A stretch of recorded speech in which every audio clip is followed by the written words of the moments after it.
We are saying every time, everyone, water is life. But water is just not only life, water making the climate and climate making water. So we can say today, water is climate and climate is water.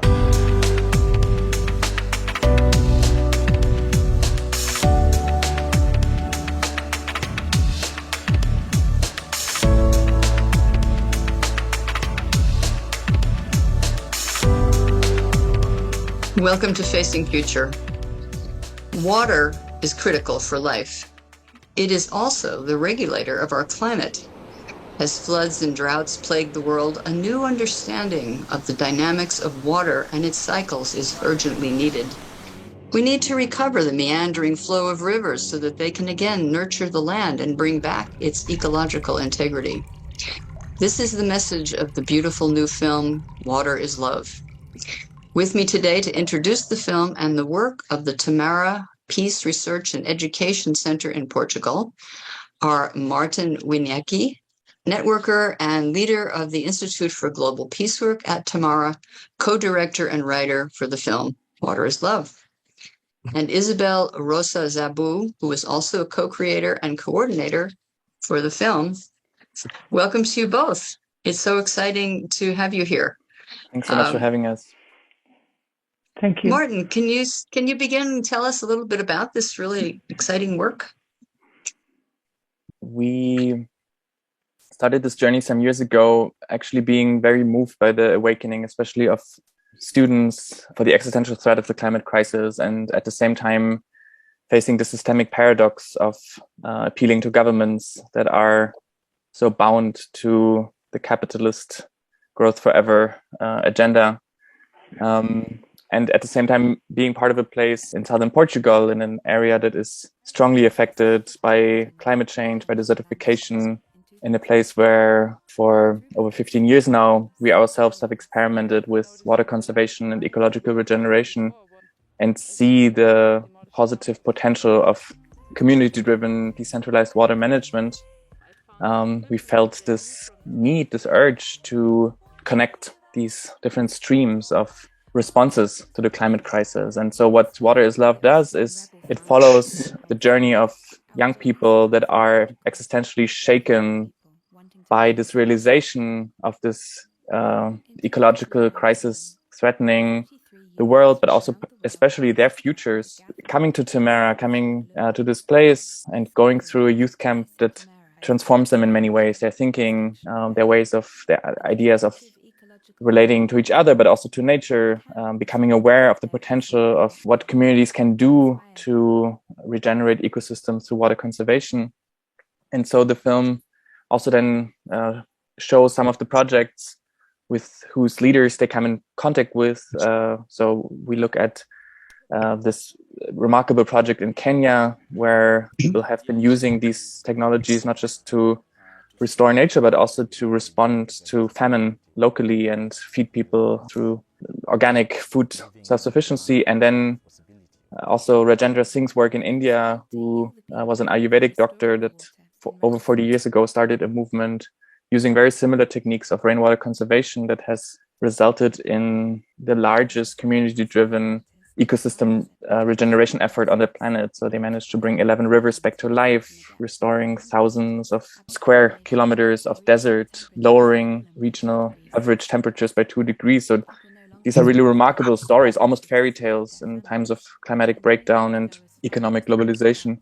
So the film goes very much in contact with the existential severity of the ecological crisis, but also tells a story about the potential of communities coming together to restore ecosystems. And also about, the film is called Water is Love. So that it also brings in this awareness that it's not just a matter of different techniques, but a different relationship with Earth, a recognition of the sacredness of water, of nature, and of how different human connections are the ground that enable these community-driven enterprises. In such a catastrophic moment, one wonders if it's possible that some places can survive despite the rising heat.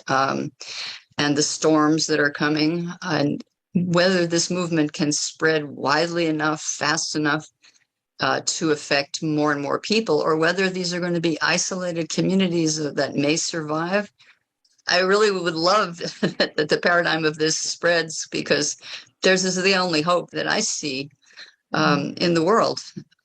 So, I was really happy to see your project and your incredible film, which really makes the case that we need to be looking at water, that carbon isn't really the only or major issue, even that water really is the basis for life. Yeah, I think in many ways we don't know if we, as you say, like we don't know what the result of all of this will be. And if there is a mass awakening to this different relationship with water, with each other, we might see a regenerative movement that can prevent some catastrophic breakdown. But even if it doesn't go this way, out of these regenerating bioregions, they might be the seeds for a post-collapse society. So regardless of what the result is, I think it is worthwhile engaging, because this is our best shot of creating a future for ourselves, but also the generations afterwards.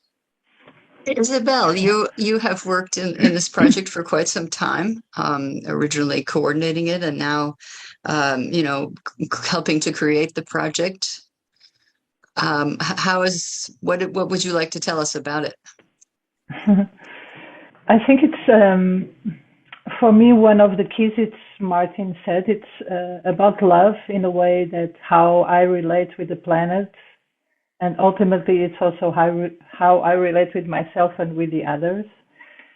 And when this youth came to this youth camp that at the time in 2019 was called the Planet B, we also understand how the relationship between myself and the earth is the key to change how I treat the earth, and then how I treat water, and then where creativity can come, and already ways of being with the water in a natural way, with this water retention landscape that we speak about, can be one of the many possibilities. And I think to inspire people to do that, not just with water retention landscape, but also with urban farming, and also with swales, and also with other possibilities around.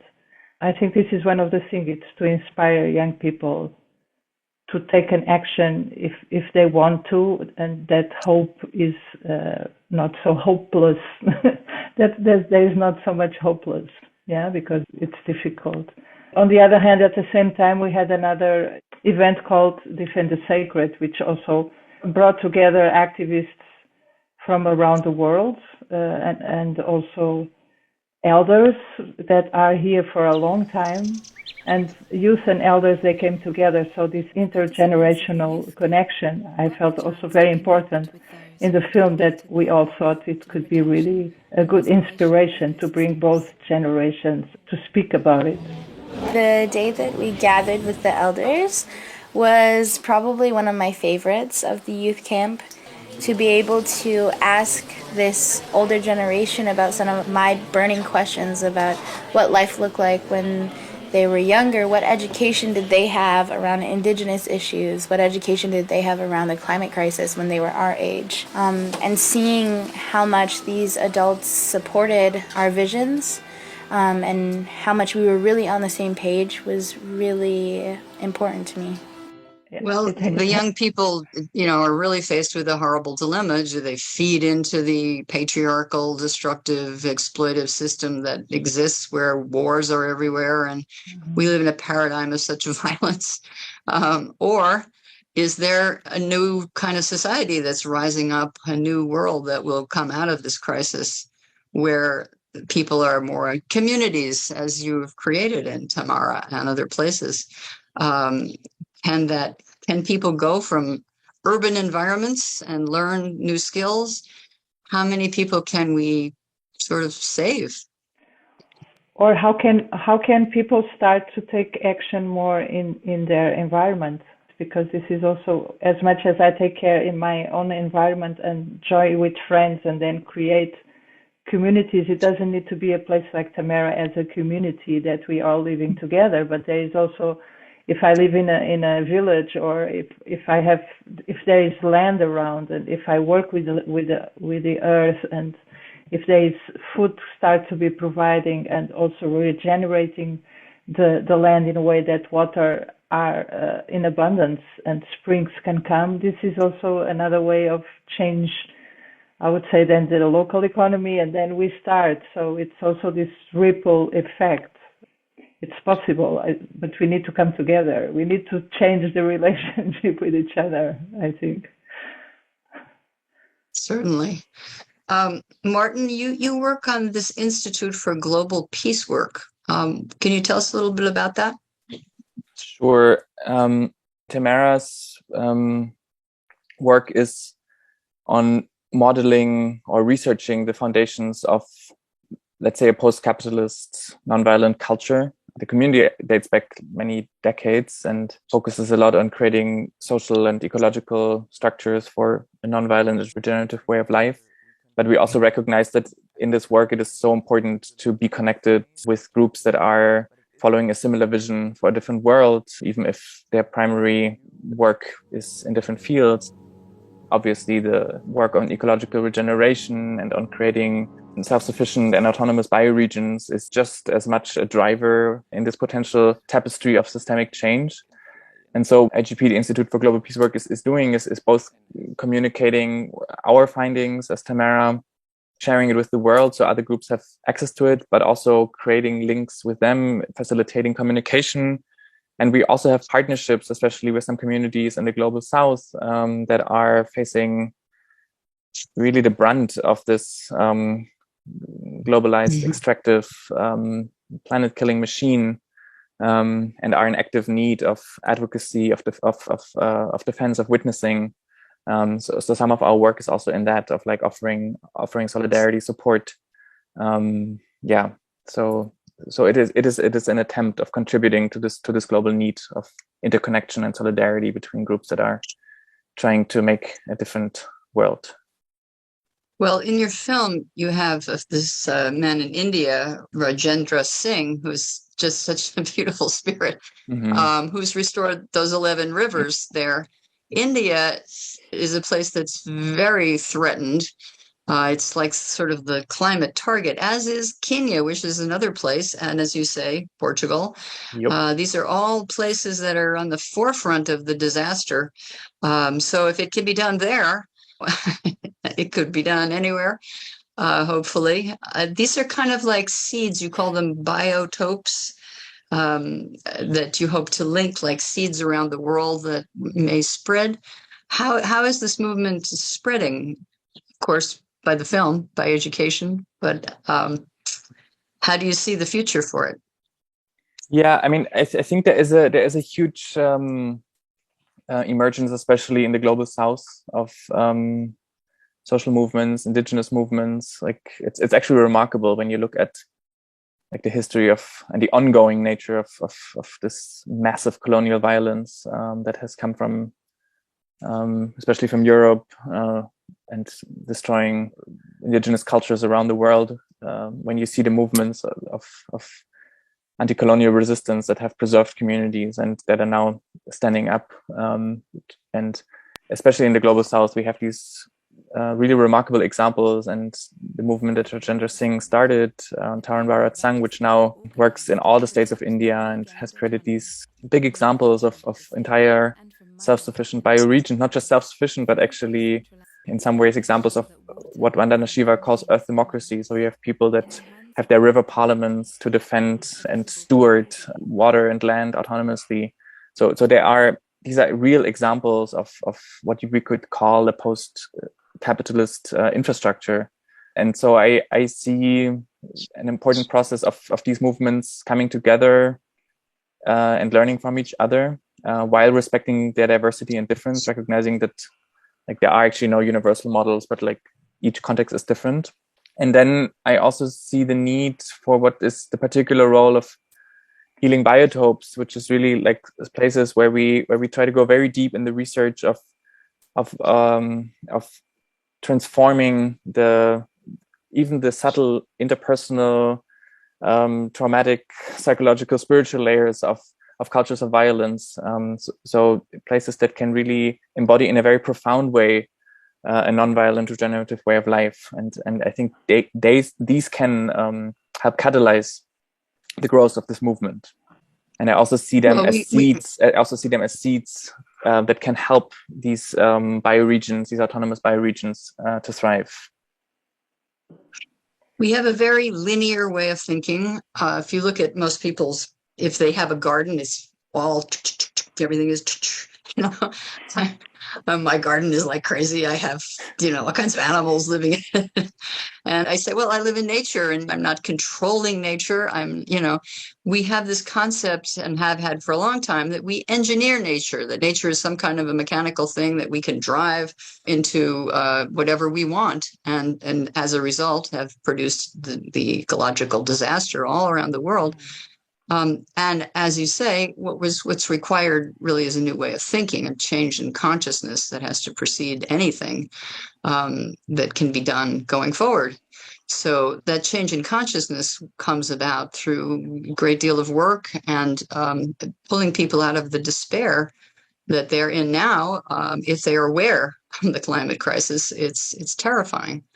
And empowering them to do actual work is really important. But how do you see that change in consciousness coming about, and what will be the new paradigm if we could achieve it? Yeah, that's of course the multi-million-dollar question, and I think we shouldn't, as you say, like we're very used, especially in the West, to think in linear ways about change. So I think we should be aware not to go about it too linearly. I think there's a growing awareness around the world. Awareness around trauma, how it keeps us reproducing the very things we want to run away from, and also how we could potentially find wisdom through trauma. So I think a lot of it is bound up in kind of the hurts that we are trying to get away from. When we look at what human beings do to each other and to Earth. Like, I don't think that human beings are inherently evil. I think there's a deep sickness in many of the human cultures today. And so I think one way of the consciousness shift is in creating environments, communities that are actually, that have a sensibility for our wounds, so that we can create a culture of mutual care where we can actually heal from those wounds. And then the other thing is also something Isabel mentioned, the Defend the Sacred Alliance, which started in solidarity with the uprising of indigenous water protectors at Standing Rock in Turtle Island, North America, 2016, and then it evolved into this circle where indigenous leaders, social movement leaders, people from intentional communities came together to dialogue around sacred activism. And there was a lot of dismantling that happened in terms of my linear political thinking and also of whiteness in this context. One of the indigenous leaders kept repeating that, like, as long as you put in human intelligence at the center of your work, you'll continue to be lost. So there is like this reminder that of humility, that actually the biggest intelligence is in Earth. And so I'm still struck and keep learning from this, like just from how different the ontologies in indigenous cultures are compared to the Western ontology that has this hierarchical thinking where like the human rationality is kind of at the top of the pyramid, that we have kicked the Judeo-Christian God off the throne and placed ourselves there. And just this reminder that actually there is an intelligence and the guidance that comes from really like grounding in place, attuning to Earth intelligence. And I think there is a real need of like restoring culture as a place-based undertaking. Also, Isabel spoke about this, of like people on a local basis coming together to build community and let place and their interaction and the ecosystem teach them. These are two starting points. And I think we need to do a lot of work, especially as people in the West, to just dismantle the many ways in which we have been conditioned to shut down the sensibilities with which we would naturally be connected to these ways of knowing.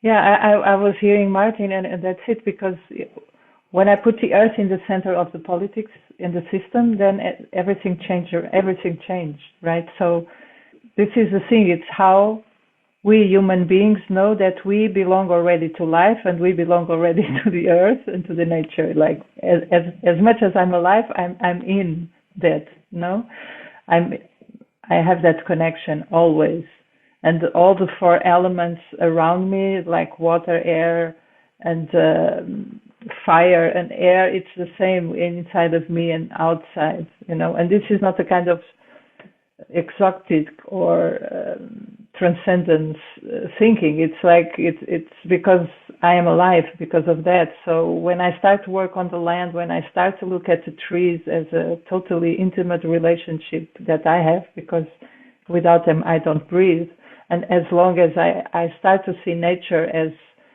part of me, there is something that I believe it can change, right? So when we show water is love and the connection with the earth, and how you can see the humus and what it means that the water really sink in the ground, and what it means that the springs then also can pop up. There is something, I think, on the human being that slowly starts to awake, right? But the language also needs to change for that. So, and I hope we can contribute as activists also for that to happen with Water is Love.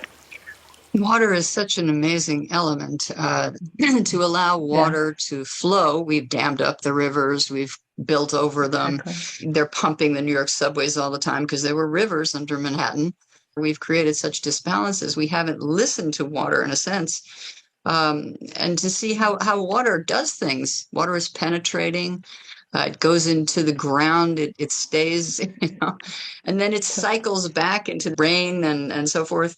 And somehow we've not paid any attention to the hydrological cycle of the world. We've said, oh, we can use the river to pour our sewage into it, or we can use that bay. Oh, sure, let's just pollute it. And it's incredible how we have ignored the lessons of water. And this film really brings back that that understanding. It's so powerful and important.